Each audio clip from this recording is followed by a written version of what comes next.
اسے امید تھی کہ شاید آغا جان اس کی خوشی کی خاطر نرم رویہ اختیار کریں۔ سارے کی والدہ نے بہت لجاجت سے مدعا بیان کیا، چودھری صاحب، ہماری حیثیت تو آپ کے برابر نہیں، مگر ہم شریف لوگ ہیں۔ ہمارا بیٹا حارث آپ کی بچی کو بہت خوش رکھے گا، پلکوں پر بٹھا کر رکھے گا۔ ہمیں بس آپ کی بیٹی کی شرافت اور سادگی پسند آ گئی ہے۔ ڈرائنگ روم میں ایک لمحے کے لیے سناٹا چھا گیا، پھر آغا جان کی گرجدار آواز گونجی، شرافت اور سادگی؟ بی بی، آپ کی ہمت کیسے ہوئی حویلی کی دہلیز پر رشتہ لانے کی؟ ہم چودھری ہیں، ہمارا خون اور حسب نسب دیکھ کر بات کرنی چاہیے تھی۔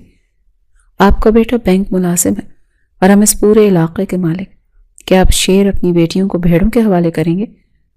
آیت کا دل دھک سے رہ گیا۔ آغا جان کے لہجے میں ایسی تصدیق تھی کہ سننے والے کا کلیجہ پھٹ جائے۔ چودھری صاحب، عزت اور شرافت پیسے سے نہیں ہوتے، سائرہ کی والدہ نے کانپتی ہوئی آواز میں کہا۔ ان کی آنکھوں میں آنسو آ گئے۔ نکلو یہاں سے۔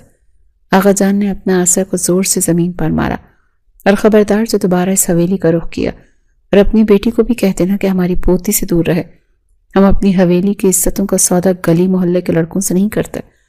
آیت نے دیکھا کہ سائرہ اور اس کی والدہ روتی ہوئی ذلیل ہو کر وہاں سے نکل گئی۔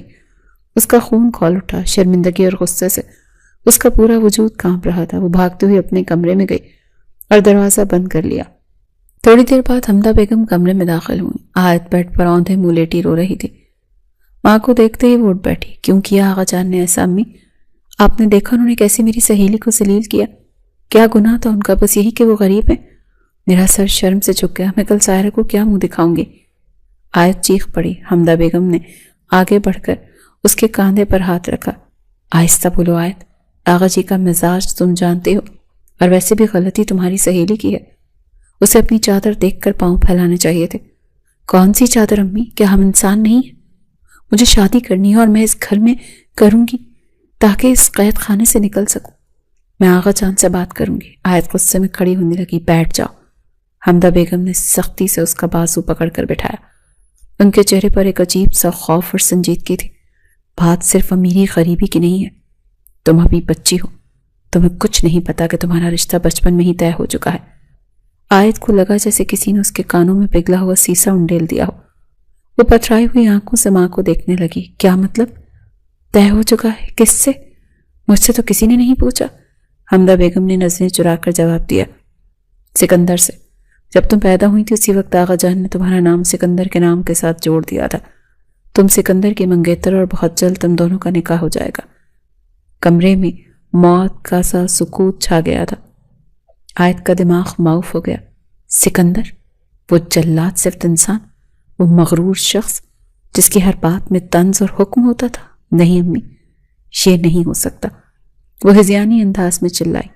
میں مر جاؤں گی مگر اس انسان سے شادی نہیں کروں گی۔ وہ انسان نہیں، روبوٹ ہے، اسے صرف حکم چلانا آتا ہے۔ میں اس کے ساتھ ایک پل نہیں رہ سکتی۔ آپ منع کر دیں آغا جان کو۔ حمدہ بیگم نے گھبرا کر اس کے منہ پر ہاتھ رکھ دیا۔ خبردار جو تمہاری آواز کمرے سے باہر نکلی، اگر آغا جی یا سکندر نے تمہاری یہ باتیں سن لی تو قیامت برپا کر دیں گے۔ تمہیں اندازہ نہیں ہے تم کس آگ کے ساتھ کھیل رہی ہو۔ سکندر اس حویلی کا مستقبل ہے اور آغا جی کی زبان پتھر پر لگی۔ اپنا دماغ ٹھکانے لگاؤ اور خواب دیکھنا چھوڑ دو۔ حمدہ بیگم اسے تنبیہ کر کے کمرے سے نکل گئی اور آیت بت بنی وہیں کھڑی رہ گئی۔ اس کے سارے خواب، ساری امیدیں کرچے کرچی ہو کر اس کے پیروں میں بکھر گئیں۔ سکندر، پھر سکندر، میری زندگی کا ہر راستہ اسی شخص پر جا کر کیوں ختم ہوتا ہے؟ اس نے نفرت سے سوچا۔ اگلی صبح ناشتے کی میز پر ماحول انتہائی بوجھل تھا۔ آیت کی آنکھیں رونے کی وجہ سے سوجی ہوئی تھی۔ آغا جان نے چائے کا کپ رکھتے ہوئے آیت کی طرف دیکھا۔ آیت بیٹی، کل جو ہوا سو ہوا، اب تم کالج جاؤ تو اپنی سہیلی کو بتا دینا کہ تمہارا رشتہ طے ہو چکا اور تمہاری منگنی بہت جلد سکندر سے ہونے والی ہے، تاکہ آئندہ کسی کو تمہارے لیے رشتہ لانے کی ضرورت ہی محسوس نہ ہو۔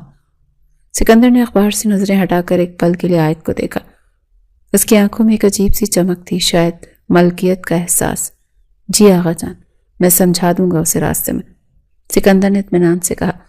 آیت کے ہاتھ سے نوالا پلیٹ میں گر گیا۔ اس کا دل چاہا کہ میز الٹ دے اور چیخ چیخ کر انکار کر دے، لیکن آغا جان کا روب ایسا تھا کہ زبان ساتھ نہیں دے رہی تھی۔ جی، اس نے بمشکل کہا اور کرسی دھکیل کر کھڑی ہو گئی۔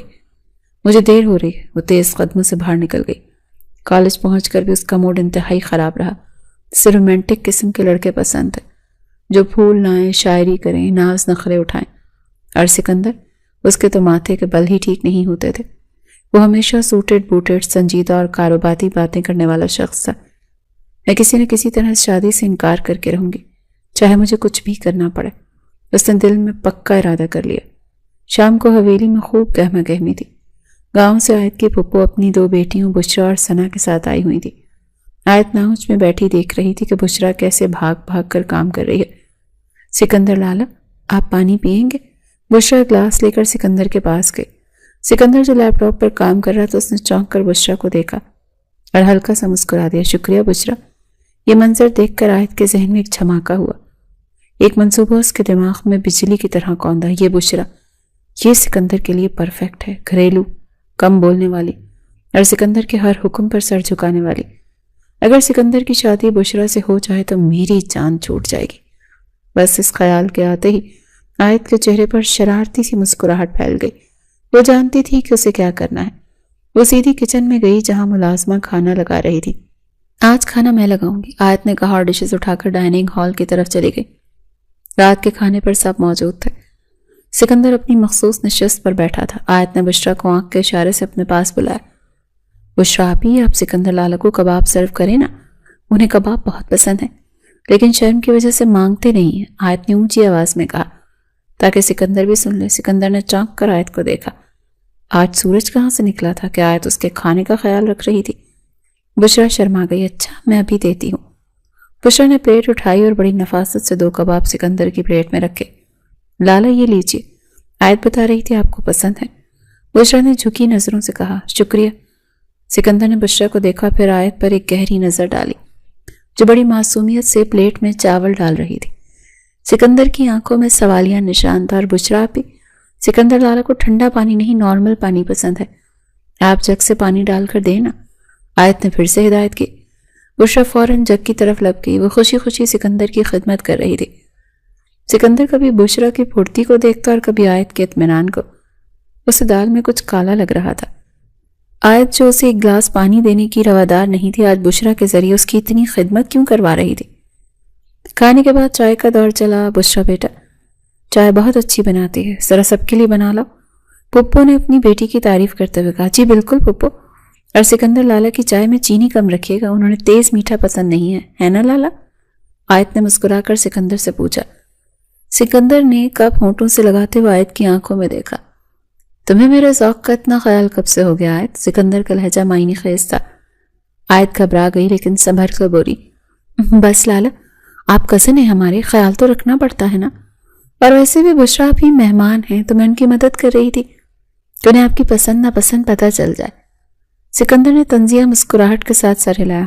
اچھی بات ہے، اگر یہ خیال دائمی ہے تو خوشی ہوئی، لیکن اگر یہ کسی طوفان کا پیش خیمہ ہے تو یاد رکھنا آیت، میں طوفانوں کا رخ موڑنا جانتا ہوں۔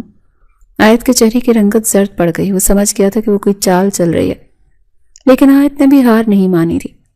ابھی تو شروعات ہے مسٹر سکندر، اب دیکھتی ہوں کہ آپ بشرا کی سادگی اور خدمت گزاری کو کیسے نظر انداز کرتے ہیں۔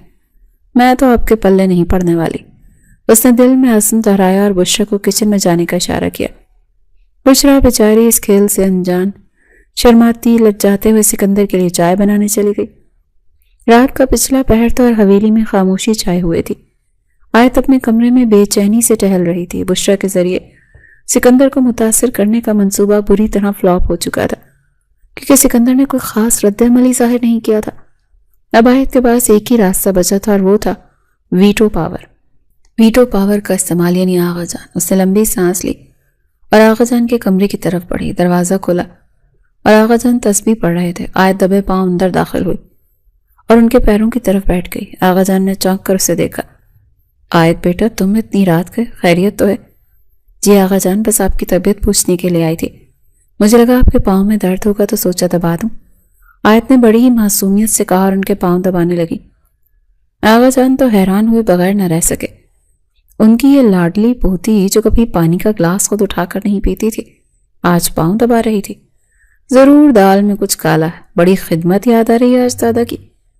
مانگو، کیا مانگنا ہے؟ آغا جان نے مسکراتے ہوئے کہا۔ آیت نے موقع غنیمت جانا اور بات شروع کی۔ دادا جان مانگنا کچھ نہیں ہے، بس ایک مشورہ دینا ہے۔ ویسے تو مجھے آپ کے کسی فیصلے پر اعتراض کرنے کی جرت بھی نہیں ہے، لیکن مجھے لگتا ہے کہ سکندر لالا کے لیے بشرا آپ ہی زیادہ بہتر رہیں گی۔ آغا جان کے ہاتھ سے تسبیح رک گئی، انہوں نے سخت نظروں سے آیت کو دیکھا۔ کیا مطلب؟ آیت نے نظریں جھکائے تیزی سے بولنا شروع کیا۔ دیکھیں نا آغا جان، بشرا آپ ہی کتنی سلیقہ مند ہے، گھر کے سارے کام انہیں آتے ہیں، کھانا اتنے مزے کا بناتی ہیں کہ انگلیاں چاٹتے رہ جائیں۔ وہ سکندر لالا کی ہر پسند ناپسند کا خیال رکھتی ہیں۔ دوسری طرف میں ہوں، مجھے تو چائے تک بنانی نہیں آتی۔ سکندر لالا کو تو کسی ایسی بیوی چاہیے جو ان کی خدمت کرے۔ میں تو ان کے معیار پر پورا نہیں اترتی۔ اگر آپ خاندان میں ہی شادی کرنا چاہتے ہیں تو بشرا آپ ہی سے بہتر کوئی نہیں ہے۔ آغا جان نے ایک جھٹکے سے اپنا پاؤں آیت کے ہاتھ سے چھڑایا اور اٹھ کر بیٹھ گئے۔ ان کا چہرہ غصے سے سرخ ہو رہا تھا۔ بس بند کرو اپنی فضول بکواس، مجھے لگا تم سمجھدار ہو گئی ہو، مگر تم ابھی تک بچپنے میں ہو۔ لیکن آغا جان میں تو بس، آیت نے صفائی پیش کرنے کی کوشش کی۔ خاموش۔ آغا جان کی گرجدار آواز گونجی۔ سکندر کے لیے کیا بہتر ہے اور کیا نہیں، یہ فیصلہ کرنے کا حق صرف مجھے ہے، اور میرا فیصلہ پتھر پر لکیر ہوتا ہے۔ سکندر کی شادی تم سے ہی ہوگی اور یہ بات حتمی ہے۔ بشرا اپنی جگہ اچھی ہے، مگر حویلی کی وارث تم ہی بنو گی۔ اب جاؤ یہاں سے اور دوبارہ یہ منحوس بات میرے سامنے مت کرنا۔ آیت کا چہرہ فق پڑ گیا۔ وہ جو اتنی امید لے کر آئی تھی بری طرح ناکام ہو گئی۔ وہ روحانسی صورت لے کر کمرے سے باہر نکل گئی۔ یہ بوڑھے لوگ بھی نا کبھی کسی کی بات نہیں سمجھتے۔ اس نے دل میں بڑبڑاتے ہوئے دیوار پر مکہ مارا۔ اگلی صبح آیت نے ہار ماننے کے بجائے براہ راست شیر کی کچار میں جانے کا فیصلہ کیا۔ اگر دادا جی نہیں مانے تو شاید سکندر ہی مان جائے، کیونکہ اسے تو پرفیکشن پسند ہے۔ وہ سکندر کے کمرے کے دروازے پر پہنچی اور اس بار شرافت سے دستک دی۔ آ جاؤ۔ اندر سے سکندر کی بھاری آواز آئی۔ آیت اندر داخل ہوئی تو سکندر بیڈ پر بیٹھا لیپ ٹاپ پر کچھ کام کر رہا تھا۔ آیت کو دیکھ کر اس نے کبرو اٹھائی۔ آج پھر راستہ بھول گئی چھوٹی بی بی، یا پھر کسی ٹرپ کی اجازت چاہیے؟ سکندر نے طنز کیا۔ آیت نے ہمت مجتمع کی اور اس کے سامنے کرسی پر بیٹھ گئی۔ وہ مجھے آپ سے ایک ضروری بات کرنی ہے۔ بولو، میں سن رہا ہوں۔ سکندر نے لیپ ٹاپ بند کر کے ایک طرف رکھا اور پوری توجہ سے اس کی طرف مبذول ہوا۔ لالا، آپ کو پتا ہے بشرا آپ ہی کتنی خوبصورت ہیں؟ ان کا قد بھی لمبا ہے ماشاءاللہ سے، اور وہ پڑھائی میں بھی بہت اچھی ہیں۔ سب سے بڑی بات یہ ہے کہ وہ کھانا بہت اچھا بناتی ہیں۔ کل آپ نے دیکھا نا کیسے آپ کا خیال رکھ رہی تھی۔ سکندر خاموشی سے اس کی باتیں سنتا رہا۔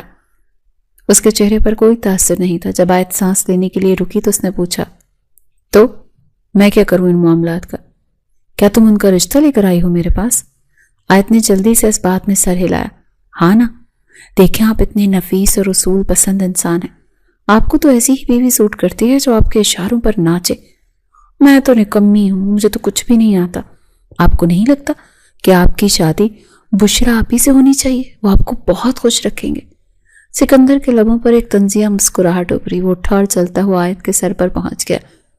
آیت کو گردن سے اٹھا کر اسے دیکھنا پڑا۔ کر لی تم نے اپنی بات، یا کچھ اور تعریفیں ابھی باقی ہیں؟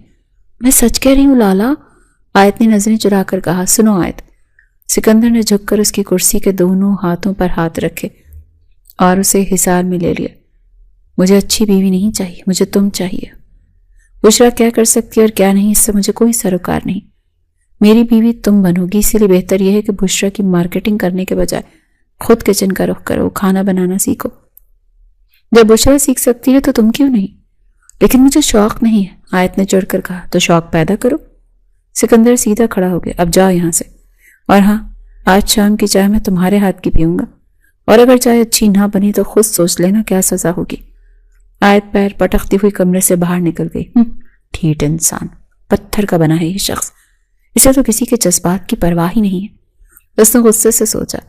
آیت کی بدقسمتی کہ آغا جان نے اگلے ہی روز اسے کچن سنبھالنے کا حکم صادر کر دیا۔ سکندر کی فرمائش شاید ان تک بھی پہنچ گئی تھی۔ دوپہر کے وقت کچن میں شدید گرمی تھی اور آیت کا چہرہ پسینے سے شرابور تھا۔ حمدہ بیگم پاس کھڑی اسے ہدایات دے رہی تھی۔ آیت پیاز کو زیادہ لال نہیں کرتے ورنہ سالن کالا ہو جاتا ہے۔ چمچ چلاتی رہو۔ امی، میرا ہاتھ دکھ رہا ہے، یہ کیا مصیبت ہے، میں کیوں پکاؤں یہ سب؟ سکندر لالا کو اگر اتنا ہی شوق ہے تو خود کیوں نہیں پکا لیتے یا ہوٹل سے منگوا لیں؟ آیت نے چمچ پتیلی میں دے مارا۔ آہستہ بولو، دیواروں کے بھی کان ہوتے ہیں، تمہیں سکندر کی پسند کے کھانے بنانا سیکھنے پڑیں گے۔ اس کی زبان میں بڑی تاثیر ہے، ذائقہ فوراً پہچان لیتا ہے۔ حمدہ بیگم نے ڈانٹا۔ آیت جل بھن کر رہ گئی۔ رات کو دسترخوان بچھا اور آیت نے ڈرتے ڈرتے ڈشز میز پر رکھی۔ آج اس نے چکن کڑھائی بنائی۔ سکندر آ کر بیٹھا۔ آیت کا دل زور زور سے دھڑک رہا تھا۔ سکندر نے نوالہ توڑا اور منہ میں رکھا۔ سب کی نظریں سکندر پر تھیں۔ اس نے کچھ دیر چبایا، پھر نوالہ پلیٹ میں رکھ دیا۔ پانی کا گلاس اٹھا کر ایک گھونٹ بھرا۔ نمک تیز ہے اور گوشت بھی کچا۔ سکندر نے اسپاٹ لہجے میں فیصلہ سنایا تو آیت کی آنکھوں میں آنسو تیرنے لگے۔ اس نے اتنی محنت سے اتنی گرمی میں یہ سب بنایا اور اس شخص نے ایک لمحے میں رد کر دیا۔ میں نے چکھا تھا، ٹھیک تھا۔ آیت نے دبی آواز میں احتجاج کیا۔ تو پھر تمہاری چکھنے کی حس خراب ہے، دوبارہ بناؤ گی تو ٹھیک ہو جائے گا، کل پھر کوشش کرنا۔ سکندر نے بڑی بے رحمی سے کہا اور اٹھ کر چلا گیا۔ آیت وہیں میز پر سر رکھ کر روتی۔ حمدہ بیگم اسے تسلیاں دینے لگی، لیکن آیت کے دل میں سکندر کے لیے نفرت کی ایک اور اینٹ رکھی جا چکی تھی۔ حویلی میں منگنی کی تیاریاں زور و شور سے شروع ہو گئیں۔ درزیوں کو بلایا گیا، زیورات کے سیٹ پسند کیے جانے لگے۔ ہر طرف خوشی کا سما تھا سوائے آیت کے کمرے میں۔ وہ بیڈ پر کپڑوں کا ڈھیر لگائے بیٹھی تھی اور حمدہ بیگم اسے جوڑے دکھا رہی تھی۔ دیکھو آیت، یہ سرخ والا جوڑا منگنی کے لیے کیسا رہے گا؟ آیت نے غصے سے وہ جوڑا اٹھا کر فرش پر پھینک دیا۔ مجھے نہیں کرنی منگنی۔ آپ سن کیوں نہیں رہی امی؟ میں اس انسان کے ساتھ خوش نہیں رہ سکتی۔ وہ ایک گھمنڈی اور خود پسند انسان ہے، اسے صرف حکم دینا آتا ہے، پیار کرنا تو اس کی فطرت میں ہی نہیں ہے۔ آیت، حمدہ بیگم نے اسے ٹوکنا چاہا۔ نہیں امی، آج نہیں رکوں گی۔ مجھے ایسے لڑکے پسند ہیں جو نرم مزاج ہوں، جو رومانٹک ہو، جو میری بات سنے، نہ کہ ہر وقت مجھ پر تھانے دار کی طرح مسلط رہیں۔ میں ایسے بے حس انسان کے ساتھ پیار کو ترس ترس کر زندگی نہیں گزار سکتی۔ میں انکار کر دوں گی سب کے سامنے۔ آیت چیخ پڑی، چیخ چیخ کر بول رہی تھی۔ وہ اپنے جذبات کے سیلاب میں بہہ گئی تھی۔ دروازے پر ایک سایہ نمودار ہوا۔ آیت اور حمدہ بیگم نے چونک کر دیکھا، وہاں سکندر کھڑا تھا۔ اس کا چہرہ بالکل پرسکون تھا، لیکن آنکھیں شعلے برسا رہی تھیں۔ اس نے آیت کی ایک ایک بات سن لی تھی۔ حمدہ بیگم کے ہاتھ سے کپڑا گر گیا۔ آیت کا رنگ سفید پڑ گیا۔ سکندر دھیرے دھیرے چلتا ہوا کمرے کے وسط میں آیا۔ اس نے فرش پر گرا ہوا سرخ جوڑا اٹھایا اور اسے جھاڑ کر بیڈ پر رکھا۔ تمہیں لگتا ہے میں گھمنڈی ہوں؟ تمہیں لگتا ہے مجھے پیار کرنا نہیں آتا اور تمہیں رومانس چاہیے؟ سکندر کی آواز بہت دھیمی تھی، لیکن اس میں چھپی کاٹ آیت کا دل چیر رہی تھی۔ آیت خاموش کھڑی کانپ رہی تھی۔ سکندر نے ایک گہری نگاہ آیت پر ڈالی، پھر پلٹ کر حمدہ بیگم سے مخاطب ہوا، چاچی جان، منگنی کی تیاریاں روک دیں۔ آیت کے دل میں امید کی ایک کرن جاگی۔ کیا اس نے انکار کر دیا؟ کیا جان چھوٹ گئی؟ لیکن سکندر کا اگلا جملہ اس پر بجلی بن کر گرا۔ اب منگنی نہیں ہوگی، میں آغا جان سے کہہ کر نکاح کی تاریخ فکس کر رہا ہوں۔ پرسوں میرا نکاح اور اسی رات رخصتی بھی۔ میں دیکھتا ہوں یہ میرے ساتھ زندگی کیسے نہیں گزارتے۔ کیا؟ آیت کے منہ سے بے اختیار نکلا۔ اس کے پیروں تلے سے زمین ہی نکل گئی۔ آپ ایسا نہیں کر سکتے۔ سکندر دروازے پر رک گیا۔ اس نے پلٹ کر آیت کو دیکھا۔ میں ایسا ہی کروں گا اور تم دیکھو گی کہ سکندر کیا کر سکتا ہے۔ پرسوں تم میری دلہن بن کر میرے کمرے میں آؤ گی اور یہ میرا وعدہ ہے تم سے۔ وہ تیز قدموں سے باہر نکل گیا۔ آیت وہیں قالین پر ڈھہ گئی۔ رخصتی؟ پرسوں؟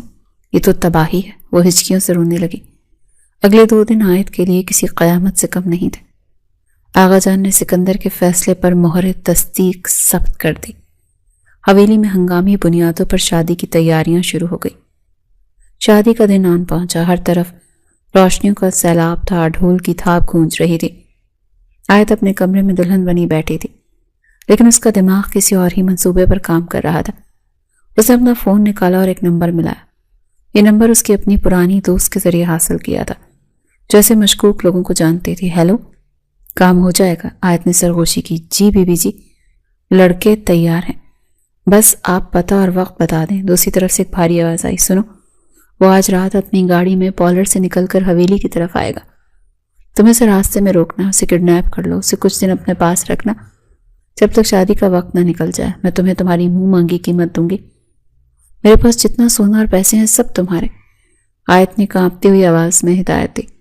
فکر نہ کریں بی بی جی، دولہا میاں پنڈال تک نہیں پہنچ پائیں گے۔